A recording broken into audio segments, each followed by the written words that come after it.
Hello, can everybody hear me?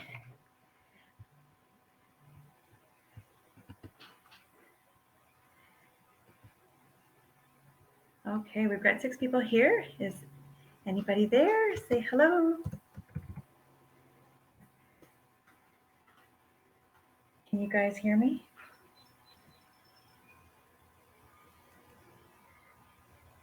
Can you guys hear me? Oh, great. Okay, perfect. So we've got 6 people. We've got our 18 registered. So I'll just wait a few more minutes. So I can't put my video on because the video on this computer doesn't work, and my other computer I'm upside down. And my husband's computer, there's video but no sound. My daughter's computer has frozen the last 2 times I taught, so we're going to work with this computer. How about that? All right, excellent. All right, so it is 11 o'clock. We will get started. First thing, just to get us started here, this slide needs to be read before all of the presentations. If you've done some of our presentations before, you've heard this already. So the presentation you're about to view is the intellectual property of the Department of National Defense. And any reproduction or transmission of the slides contained in this presentation is strictly forbidden. Some of the topics discussed in this webinar may be of sensitive nature and not appropriate for children. So we ask for parental discretion. This particular presentation doesn't really have anything that would be triggering. We are going to be talking about anger, and maybe some of those things might be triggering for you, or perhaps the people in your home that you don't want listening to this presentation are part of your frustrations. So just sort of being aware of that. This webinar is being recorded and will be available for viewing later on cafconnection.ca. So this whole series and all of the workshops that we teach on Demio are being recorded. So if ever you want to take a look, it takes about an hour for it to get onto this cafconnections.ca. So if you're interested to listening to it later or have someone else listen to it, you're more than welcome. But also know that all participation is clearly encouraged. Just follow along in the chat. And just know that some of the things that are being said are being recorded. So just knowing that is happening. All right, so the next thing I want to do is know where you're from. So I'm going to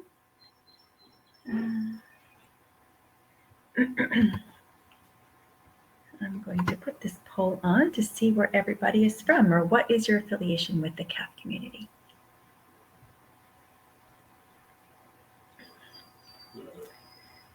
Great. Perfect. Okay, so we've got some serving members, some family members, some D&D employees. Fantastic. Welcome to the webinar. So I'm very excited to be teaching this webinar on anger management. So chill out. Session 1 today is going to be about understanding anger.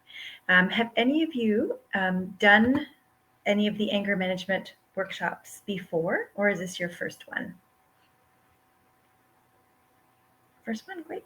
Welcome. Okay.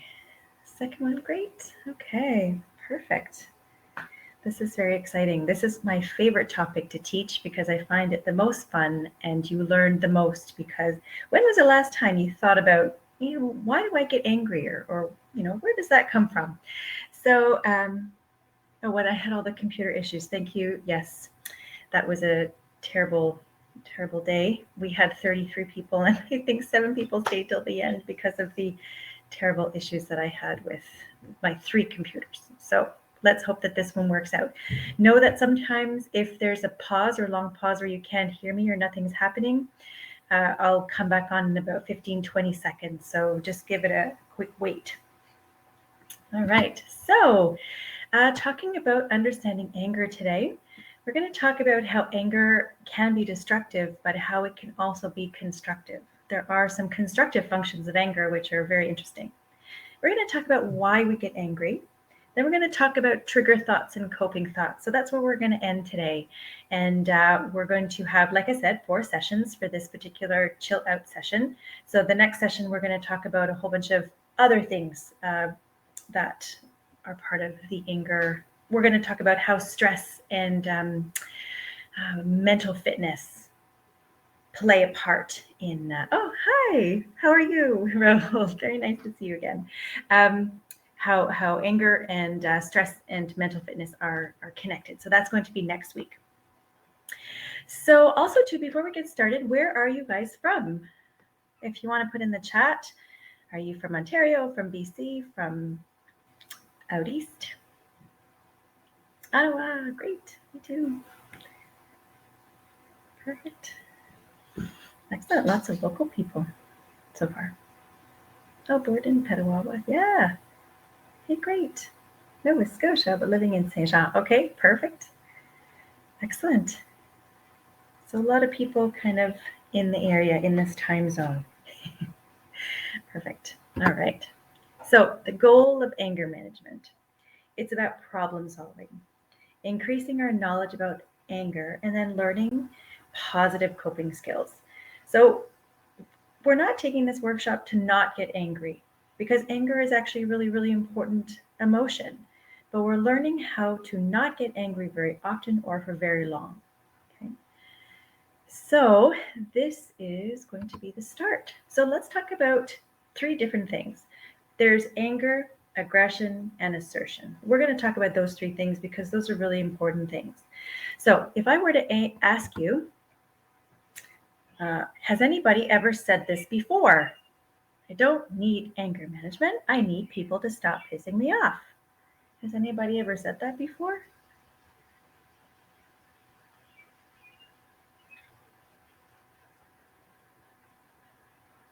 Anybody? Has anybody said this before? Okay. Because typically we say, well, you made me angry, or that made me angry.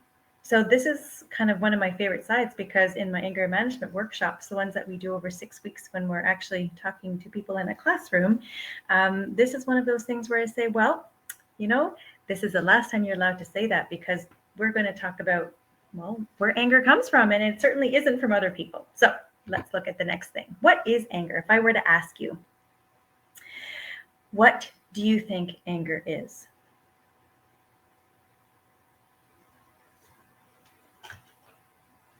Can you guys still hear me okay? It's an emotional response. Yeah, absolutely. Oh, great. Thanks, Tracy. Perfect. An emotional response. Great. Anybody else? What is anger?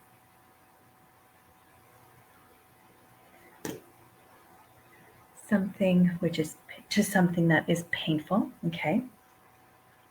So it's an emotion that hurts, maybe? Is that what you mean by being painful?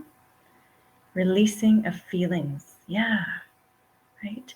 Anger is actually a really important emotion. You do have to release it. It does have to come. It's a very important emotion. It gives us a lot of information.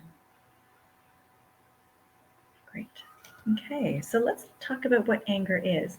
I guess those of you that have participated in this workshop before have heard a little bit about anger. You probably have seen some of these slides before. All right, so anger is an emotion, and it's natural and normal. So it's an emotion, just like sadness or being happy or excited or frustrated. So anger is an emotion. It's natural and it's very normal to feel angry. It varies in intensity, duration, and frequency. Some people get so angry that they see red and they don't actually remember what they do when they're angry. For some people, anger can last. You have maybe an argument in the morning and it lasts all day. Maybe you even come back with that anger when you come home. And for some people, anger is frequent. It happens all the time. It's your emotion of choice. Anytime something happens, you go to the end of your fuse and you have a crisis moment or you blow up. So for some, frequency can be a really sort of dangerous consequence of anger. It's also accompanied by physiological changes such as heart rate and blood pressure and changing in hormones. We know that as the fight or flight response. And we know that when fight or flight response happens, we get adrenaline, we get cortisol. So those are the hormones that are happening when we get angry. Anger signals we are experiencing a lot of stress. And if any of you are feeling a little bit more stressed now than you have in a while, maybe it's because you're working from home and you've got kids, maybe because you miss your family, maybe because there's a lot of things that are causing a lot of distress now. Maybe you're afraid of getting sick or whatever. There's a lot of stress. So sometimes when we have too much stress in our lives and we haven't had time to relax or to process that, anger is an emotion that comes a lot faster. But it's also signals that there's a problem that needs to be solved. So anger is typically something that will tell you that there's some information now. So I'm getting angry because of something. What is that? Why am I getting angry? What is triggering me? And how can I fix that so that it doesn't happen very often? Because as you see, the next point is anger is a choice. So I'm choosing to get angry because I'm viewing this particular situation this way. I'm choosing to view this particular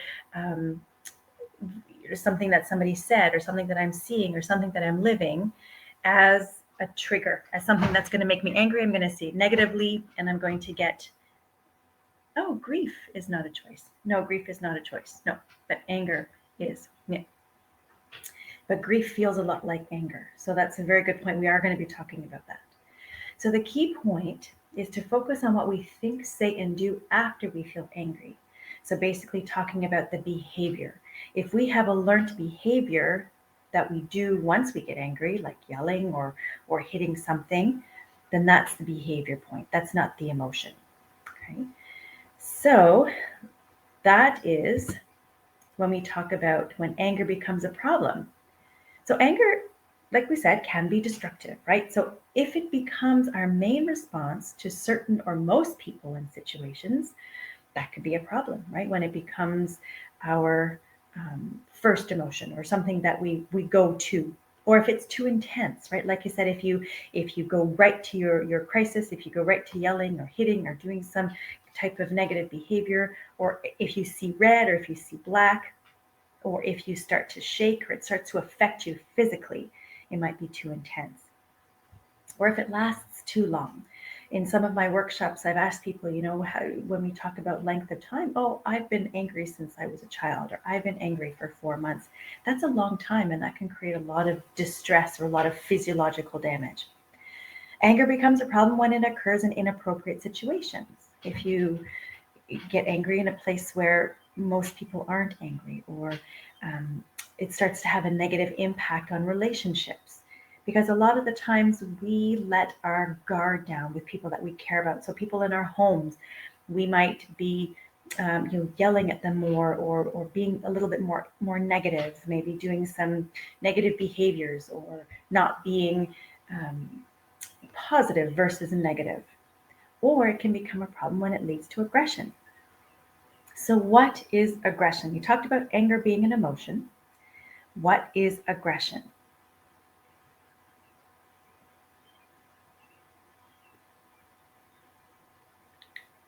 To me, most of anger comes out when people do not understand me or think that I am not capable of handling things by myself, especially my family.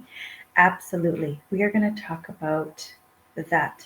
That's very important, because typically anger comes from a miscommunication or a misunderstanding, and it's a viewpoint. Okay, so when we talk about aggression, what is aggression?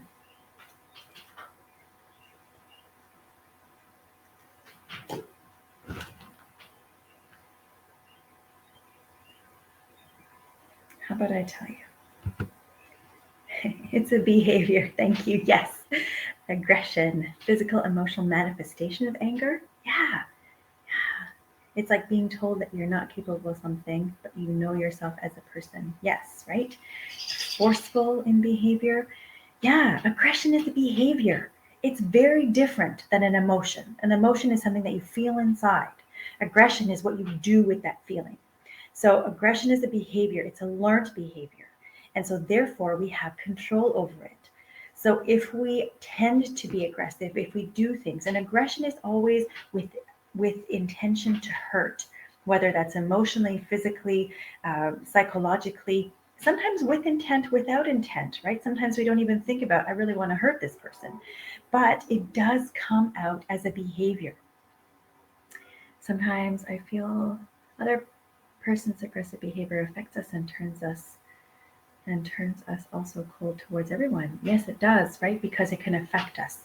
And this is one of those things when we talk about coping thoughts, Raul, we're going to definitely talk about that. Okay, so thanks for bringing up some really great points. So aggression is a behavior. Okay, so very, very different than anger. Now, what could be some destructive functions of anger? If I were to ask you what we talked about, anger can be constructive, but it can be destructive. So what are some destructive functions of anger? And sometimes, even when we talk about, violence, right? When it starts to become our aggressive behavior, that can lead to violence, losing people, right? Hurting relationships, and then people start to fall apart from each other. Yeah. Health problems, right? Absolutely. When we talk about physiologically, psychologically, it can be physically destructive. Yeah, it can make you physically ill. There's a lot of health issues related to anger because it's a negative emotion that will release cortisol, and cortisol definitely creates a lot of distress internally. Emotional distress, yes, perfect. Okay, so then on the opposite flip side, what are some constructive functions of anger? Yeah.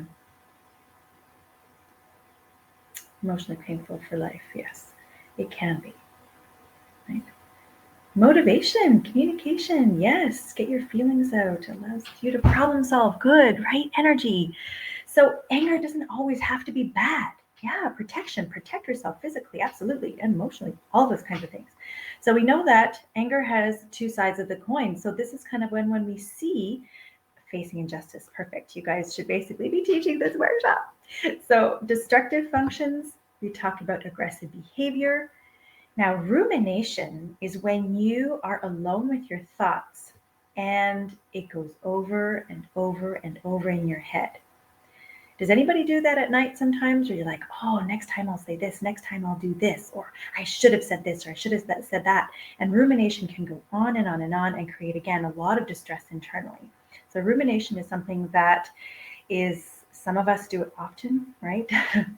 Some of us do it to a fault. Oh, crying is actually really good. So that actually lets some of the intensity out. But rumination is those thoughts that don't stop. And so you're basically reliving the situation over and over again.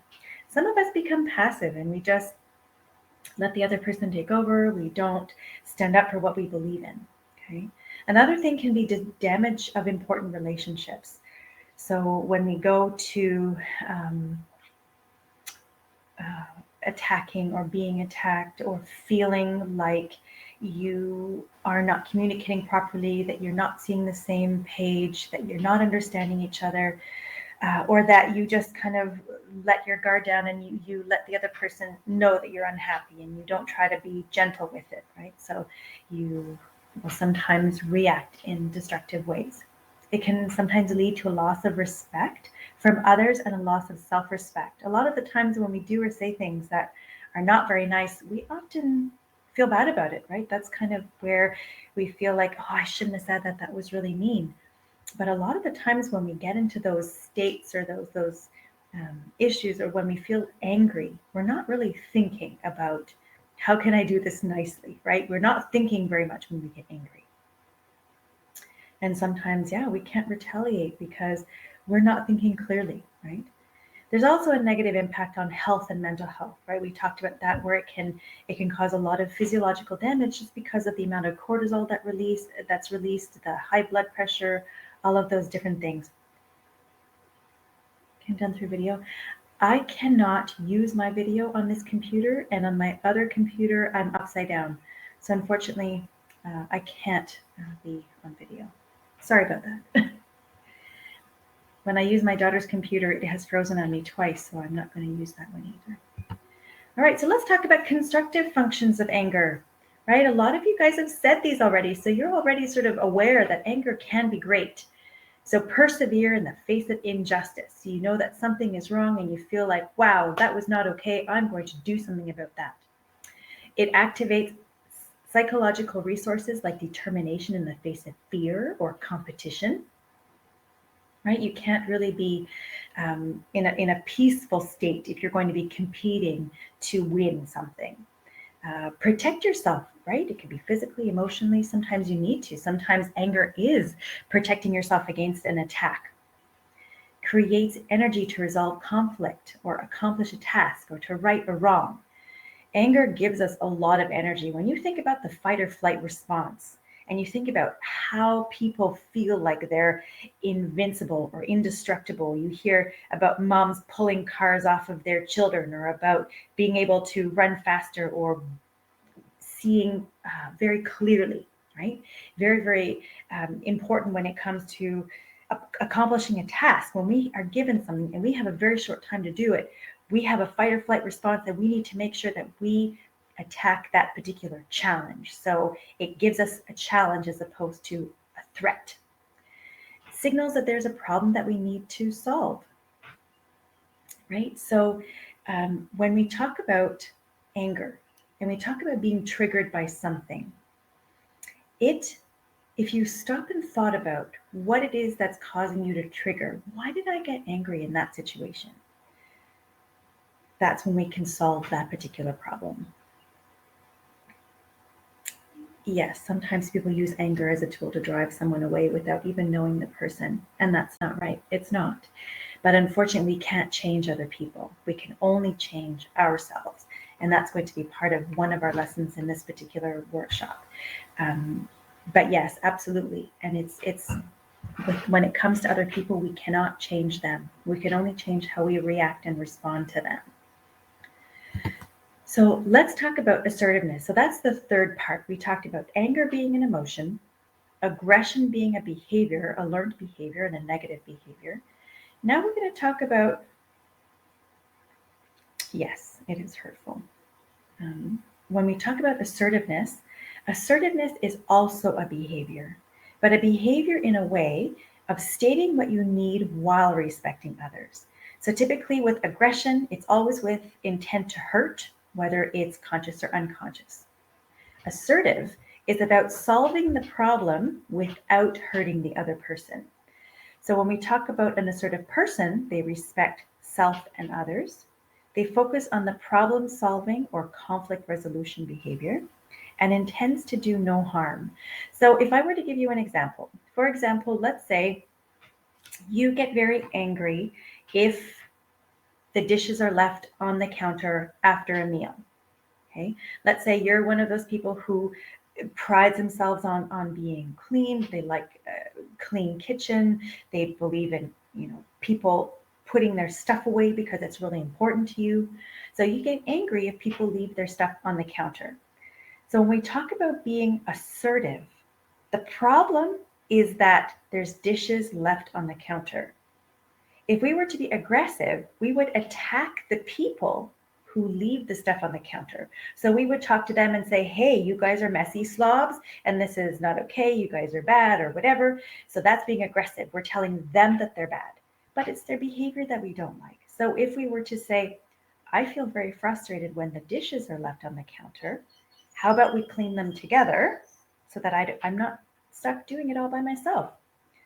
So we're attacking the problem. The problem is the dishes. If it was anybody who left dishes on the counter, it would be a problem, not necessarily the people. So when we talk about aggression, it's about attacking the person. When we talk about assertiveness, it's about attacking the problem and fixing that particular problem. So why do we get angry? Why do you think we get angry? I've sort of mentioned it a few times, but why do you think we get angry at certain things? Yes, expectations or expectations unmet. Okay, we're not heard, or we feel like we're not heard, we're frustrated. Oh, loss of control. Yeah, very good one. We feel like we're not in control. Our values are not being considered. Yes, or our values are being challenged. right? These are all really great answers. Okay, we're burnt out, right? So we don't have any energy to deal with the problem, maybe. Absolutely. Or stress is too high when we're burnt out, right? We don't have the energy to try to break it down into small pieces. So we get angry. Why do we get angry? We get angry in response to a perceived threat. So when we look at the word perceived threat, we see something as attacking us, whether that's physically or not, whether that's our values. If we see someone attacking our values or our beliefs are a huge part of who we are. So if we believe that, we respect everybody and someone is doing something that you consider not respectful, then you perceive that as a threat to your beliefs. Or if you believe that children should listen to you and just do what you ask them to do, and I'm sometimes guilty of that myself, then you perceive that as a threat against your beliefs when they don't do something right away, and you get angry at that. Sometimes we place importance, like the importance and meaning you place on the person or event or the situation. Let's say we place a lot of importance on being on time or being early. Does anybody place a lot of importance on being early or being on time, at least, at the very least? Yes. Okay. Now, Tracy, are you frustrated when other people are late or make you late? Does it make you feel like you want to explode? Some people will place importance on things that we don't, just like those dishes. Some people don't place any importance on a perfect clean kitchen. Some people don't place importance on being early. And when yes, what we're late for, absolutely, right? If it's work or whatever, but if we place a lot of importance on something and the other person doesn't, well, they're not you. And so we see that again as a perceived threat to something that we find important.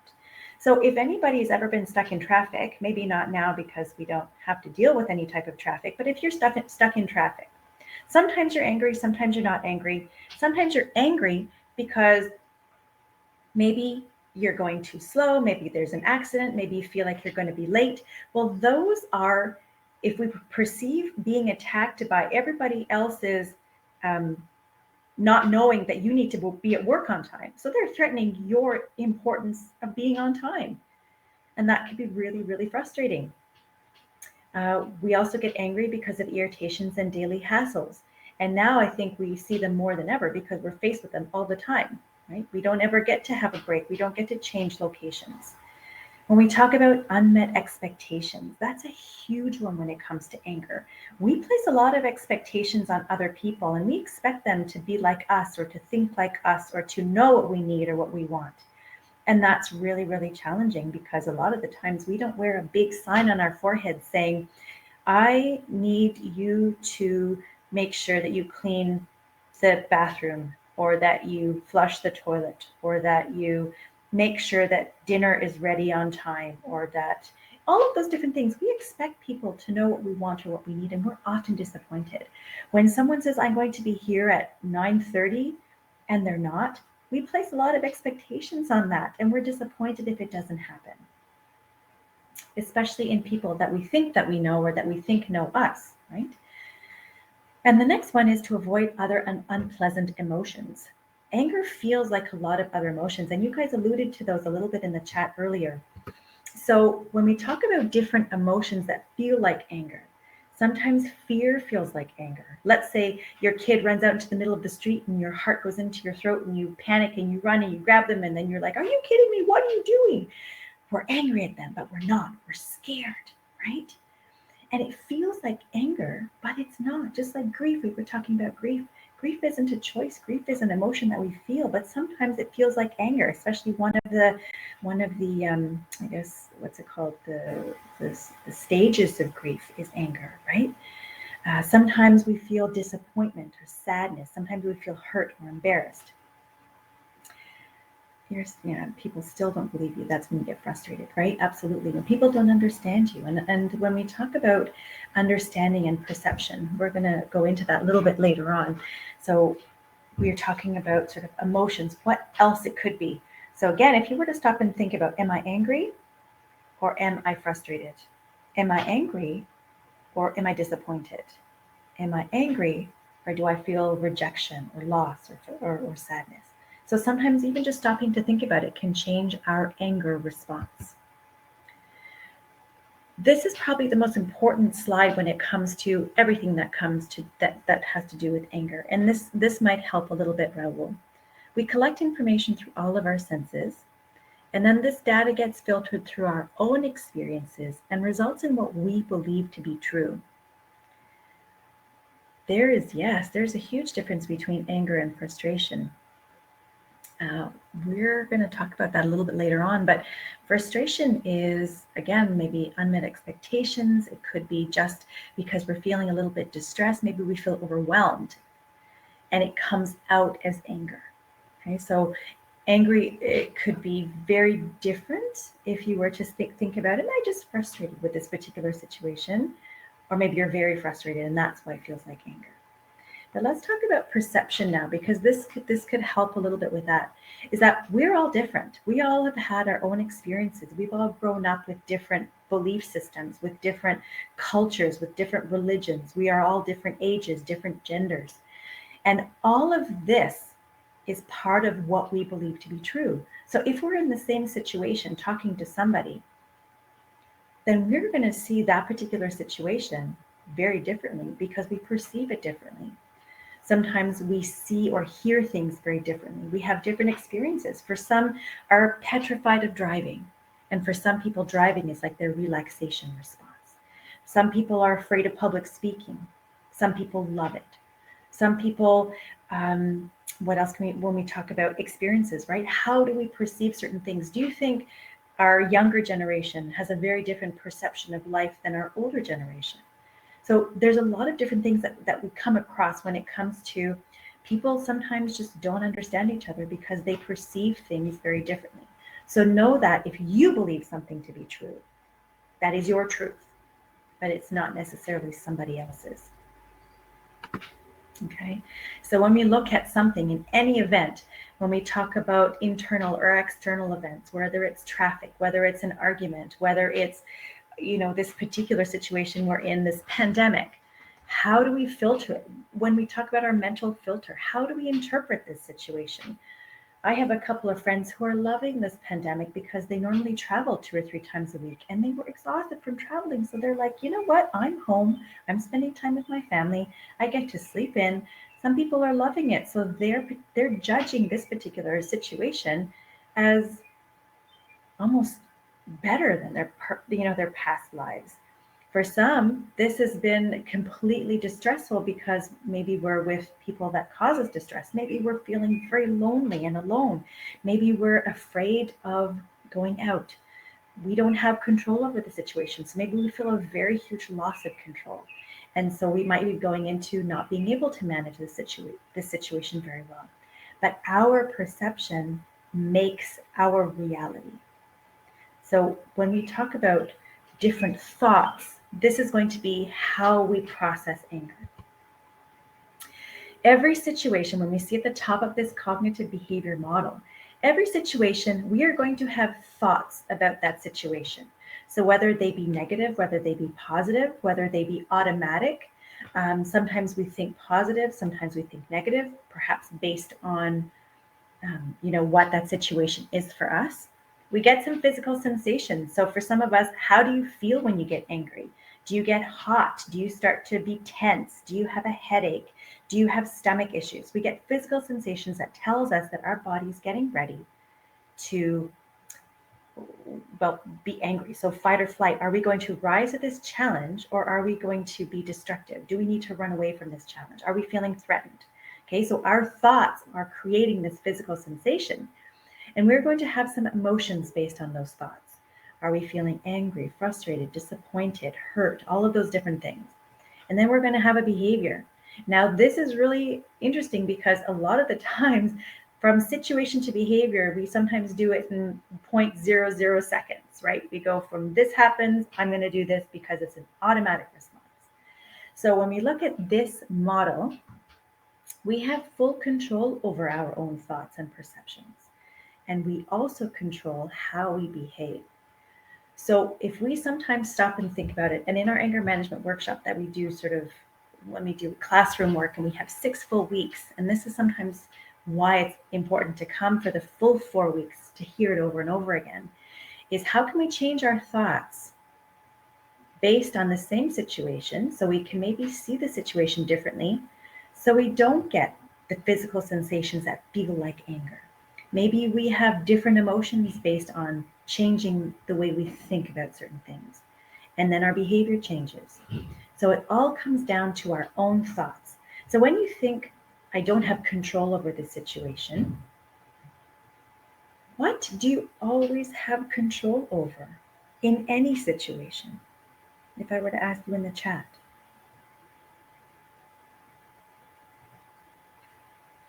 It might be a trick question because it's on the slide. But when we feel like a loss of control, we always have control over ourselves, our thoughts, our behaviors, our reactions, absolutely. So when we think about how can I behave, how can I react differently? If I'm getting angry all the time and I don't want to get angry all the time, how can I change that? Well, you need to stop and think about it. You need to stop maybe and change your thoughts. So if we change our thoughts, we can change our whole world. Oh, yes. We can catch up later at another session. Yes, we can, absolutely. And maybe next session I can stay after if you want to chat. Perfect. All right, have a great day, Raul. So if you change your thoughts, you can change your world. Now, if you think about that, every thought that you have gives you a response, gives you information. Okay, so if we have a trigger thought, and a trigger thought is typically a negative thought, it's going to lead to intensify emotions, physical sensations, and actions. So you may create a reactive, angry response to a stressful situation. So a trigger thought, let me give you an example. Let's say I'm downstairs and I call up to my husband, hey, can you please bring down my blue shirt? I need it to go to work. And then he comes down without the shirt. My trigger thought would be, what would be an angry trigger thought? He's doing this on purpose to piss me off. He's doing this on purpose to make me late. He never listens to me. He doesn't consider what I need. Those are trigger thoughts. Those are angry thoughts. So I might always, and when you look at this third point here, it might be a thinking error. Maybe I magnify it and I say, he never helps me. He never does anything to help me out. He always does this. He never listens, right? Maybe I take it personally. I personalize it. I think, you know what? He's doing this on purpose to hurt me. I bet you he's doing it just to make me mad. Or maybe I overgeneralize and I think, you know what? He doesn't do anything to help me. And I make it bigger and I magnify this whole situation. Now that's a trigger thought, right? If I think, I ask my, let's say I'm walking by and I ask my child to turn off the TV because it's supper time. And then I come back a minute later and the TV's not off. What's a trigger thought? They never listen to me. They do this on purpose to not do as I say. They are being disrespectful. They are being defiant. Right? Those are trigger thoughts. Those are angry thoughts. Have you ever felt that way? Have you ever thought that way? That we go right to the negative when something doesn't happen how we expect it to happen? Unfortunately, too often, right? Yes. And this is kind of where your thoughts are what's making you angry. And isn't that kind of frustrating? Like, oh my gosh, I'm doing this to myself. This took me a while too. I used to have very angry thoughts when my husband would come home late from work. And I had to adjust my thinking because having trigger thoughts hurts you. It may or may not hurt them. It might hurt the relationship, but trigger thoughts hurt you. When you think angry and you become angry and it causes distress within your own body, trigger thoughts affect you. Okay, so how can we change that? Let's talk about why we have some trigger thoughts, right? For some people, these are common beliefs. You might have your own beliefs, and we'll talk, we can maybe think about, or we can brainstorm what yours are that are triggering you. But for some people think, if I'm not aggressive, I won't get my way. So for some people, getting my way is the only way, right? I don't compromise. I need to have it my way, right? I need to make sure that everybody knows that it has to be my way. I need your shoes this way. I need you to behave this way. So if I'm not aggressive, I'm not going to get my way, right? A lot of the times, if we don't yell at our kids, they don't do what we ask them to do. But is there another way? What about this one? People should know what I want, or what I need, or what I expect, right? If I don't know, if I call up to you, I expect you to know that I need that shirt right now. If I say, can you please help me with this? Common sense, unfortunately, my friend, is not very common. Because of what? Because everybody else's experiences, everybody else has different thoughts about what common sense is, right? And that's the problem. We place a lot of expectations on other people, right? When we think people should know what I expect. So I expect common sense. I expect people to know that when this happens. Or we expect people to, okay, well, open the door for me. Or we expect people to, put their stuff away and not throw garbage on the floor. We expect that. And we're often disappointed in other people because of the expectations we place on them. And am I saying to not have any expectations? No, because of course we expect people to be respectful, but they might not see it that way. And we are hurting ourselves by having those expectations. Unless they know exactly what we expect and they do it on purpose opposite, then there's a different problem, right? So if we place a lot of expectations on other people, so when my husband says I'll be home at 5:30, I expect him to be home at 5:30. So I get angry if he come home at 6. But he doesn't have control over traffic or over some of the things that happen at work, or the fact that maybe he got a phone call last minute, or maybe he got a flat tire. But right at that particular moment, I expect him to be home. So I'm angry because I expected that. And that's a lot of the times we place expectations, right? When we think about our kids should obey and they should listen to their parents, we expect them to do it right now, right? Am I the only one here that expects my kids to do things when I ask them to do things? Because that's one of those things. So I expect them to obey and to listen, but they don't. Why? Well, they have different priorities. They have different minds. They have different expectations. They don't really care about your time because their time is very different. So we'll talk about that in the next slide. We believe sometimes that people cause our anger. We believe that society should know, and that's that whole common sense. Society should know that I need to get to work on time. So what's this whole traffic nonsense? I expect that society should know that X or Y, right? If I step out on the street, I expect people to stop so that I can cross the street or whatever. There's a lot of things that we think society should know that they just don't. I expect, or some people believe, that being on time is important. I had a friend who was so early to her wedding that her partner wasn't even there yet. And I'm like, you're the bride. It doesn't happen until you get there. But it was important for her to be there early. Same thing with some people who go to work. They believe that being at work is really important early. Okay. And some common beliefs is respect is common sense. And there's that common sense word again. Respect is very different for different people. So respect for people maybe in Generation X or Generation Y is very different perhaps than the baby boomers, right? We learned respect a different way. We learned to respect a different way. We believe that you're not allowed to talk back to your parents, or that respect is part of, spanking or whatever, right? There's a lot of different beliefs out there. So when we talk about how can I change those beliefs so they don't trigger me, we're going to talk about having coping thoughts. And coping thoughts will decrease the emotional response, a physiological sensation and action. So it allows for a calm response to a stressful situation. So when I called out to my husband and I said, could you please bring my blue shirt? And he comes down and I trigger. And I'm like, you know what? You never listen to me. You never do anything to help me. Those are all trigger thoughts. I was getting angry. If I had a coping thought and I said, you know what? He probably didn't hear me. He has an electric toothbrush, blah, blah, blah. Maybe the door was closed and he didn't hear me. Maybe he didn't know what blue shirt to bring because I have several blue shirts. So those are coping thoughts, right? So some examples are, if you are getting angry over something that you cannot control, maybe you can ask yourself, is this really worth getting mad over, right?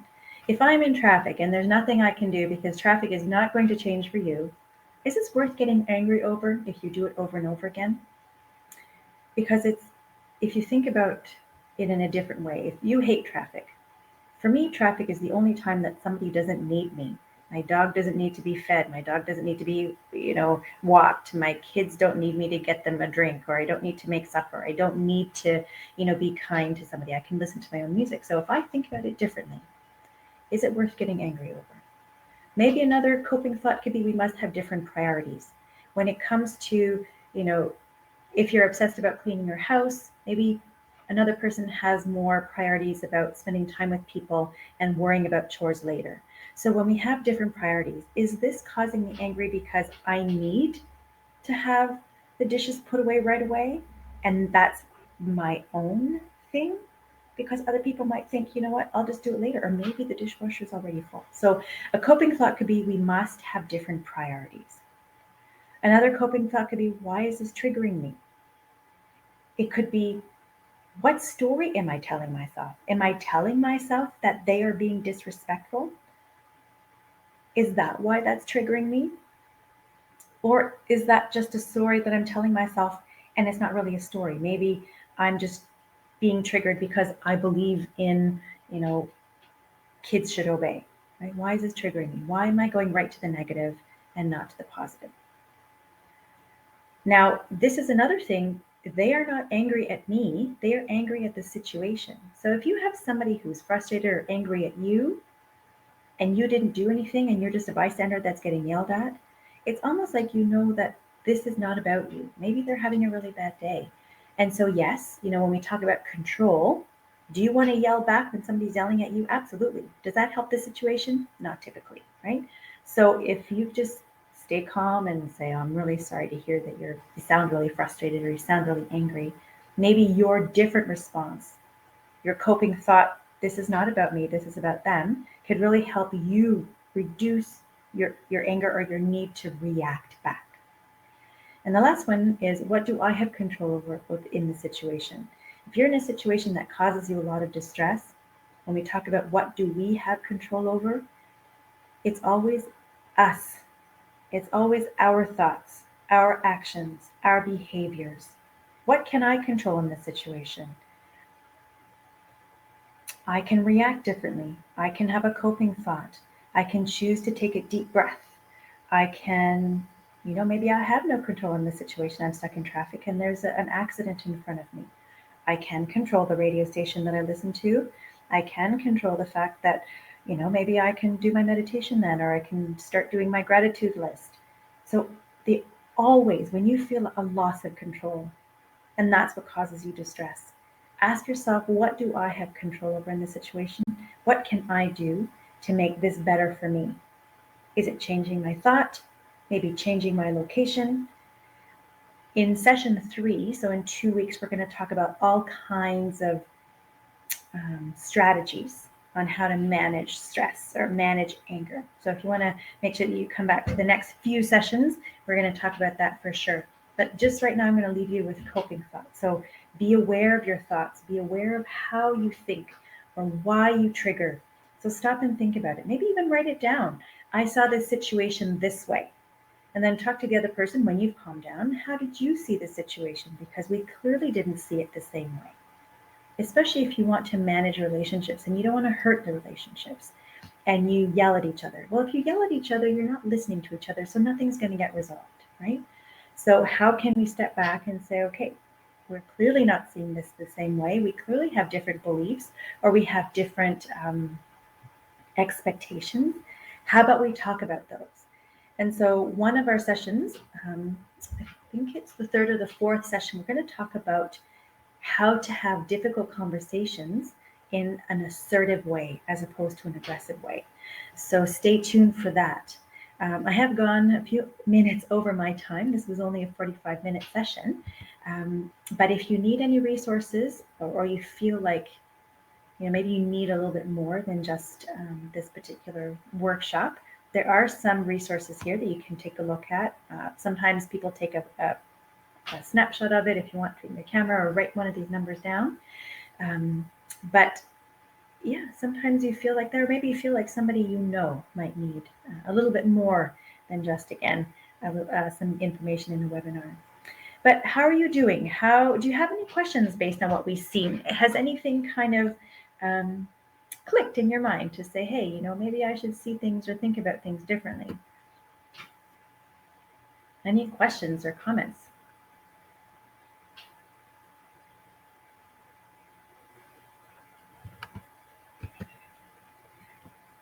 So this is, some good things to consider. Excellent, great, right? When we think about stopping to think, I think sometimes that's something we forget to do, right? We often think that I'm getting angry. This is always something that's created anger, but why, right? So give us a pause, exactly, think about it, write it down, maybe break it down. It's almost like an onion. Anger is like an onion. And throughout the next three workshops, we're going to be peeling that onion back. And the very fourth session, we're talking about where that perhaps anger or stress might come from. So we're going to talk about, letting go of certain things that we cannot change. So I'm glad that you've enjoyed. For some of you that have come back, I'm looking forward to seeing you in the next series. Maybe, tag somebody along if you want. Well, I'm glad. Thank you very much. Yes, absolutely. You can ask some questions when the session is over. I'm going to stay. I have nothing really else to do because I'm stuck at home teaching this workshop. But I'm glad that the computer didn't freeze. That was probably the first time in the last 4 sessions that I've taught that it hasn't. So excellent. If you want to stay, then you're welcome to stay. Ask questions. We can talk in the chat. Otherwise, I hope to see you next week on Friday at 11 o'clock. Right. So have a great, great day, and we'll hopefully see you soon. All right. So go for it. If you have any questions in the chat, I'm happy to help. Thank you, Sonia. You're very welcome.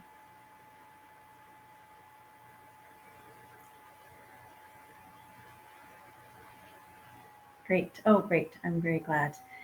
It is information that we don't often stop and think about, but that's why it's my favorite subject, because it always sort of opens your mind going, oh my goodness, there's so much more than just you make me angry.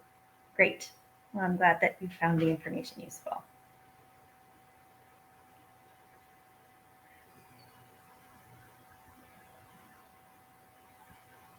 All right.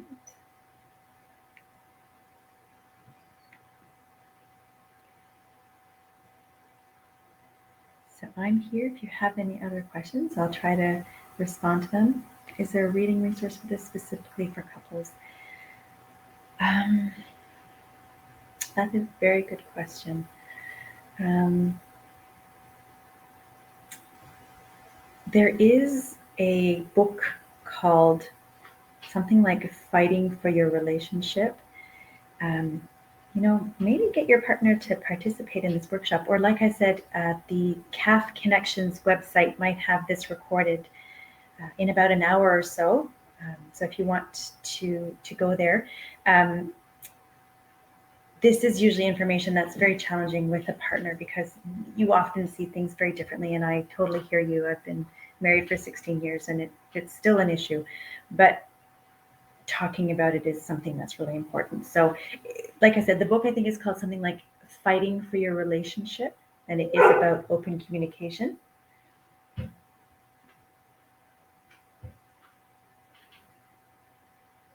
Oh, my dog wants to be let in. I'll be back in 2 seconds.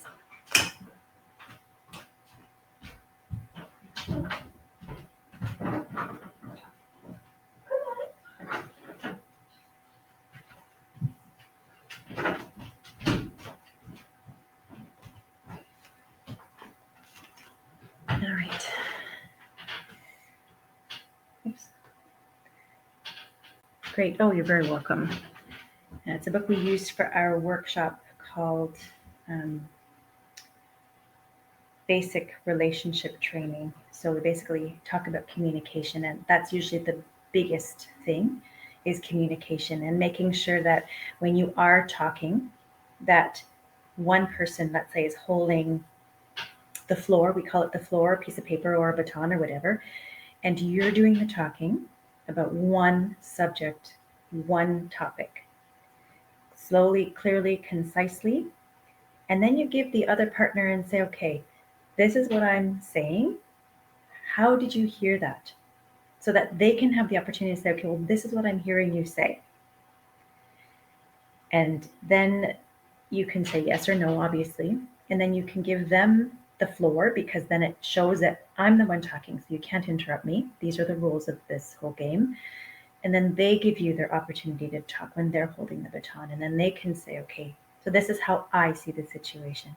Because remembering that our reality is very different from everybody else. Our experiences, our thoughts, our, I'm going to say, filter is so different that even when you say, what did you hear me say? Wow, sometimes the stuff that comes back is like, holy cow, that is so not what I said, but let me try this again. This is why we're having an issue, is because what I'm saying is not what you're hearing. And that's usually a huge issue. Or their perception of what you're saying, right? Sometimes I've been told something and I went right to feeling hurt when it had nothing to do with what I thought it was. And so we had to talk about that. Okay, with couples especially, even with kids sometimes. Any other questions? I still see some people are hanging around. I'm happy to help.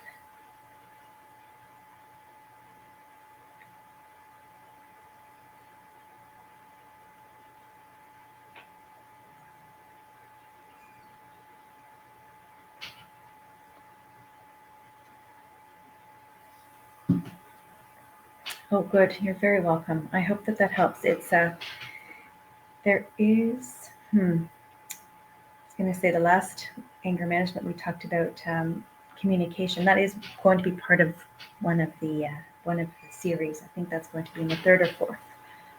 So stay tuned, and I hope that you'll be able to find this workshop in the calfconnections.ca so that your spouse or your partner can hear it as well.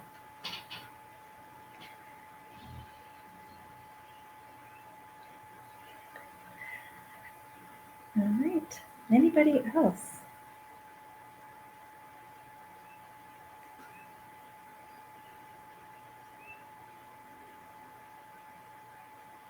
All right. Well, I hope that you are having fabulous weather like we are here in Ottawa. Some of you that are a little bit further in Borden or Petawawa.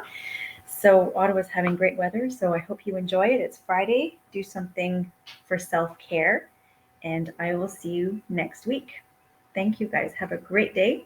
Have a great Friday. Yes, I'm so glad it's Friday. It's been an interesting week. So enjoy the weekend and we will chat next Friday. Have a great weekend, guys. Bye.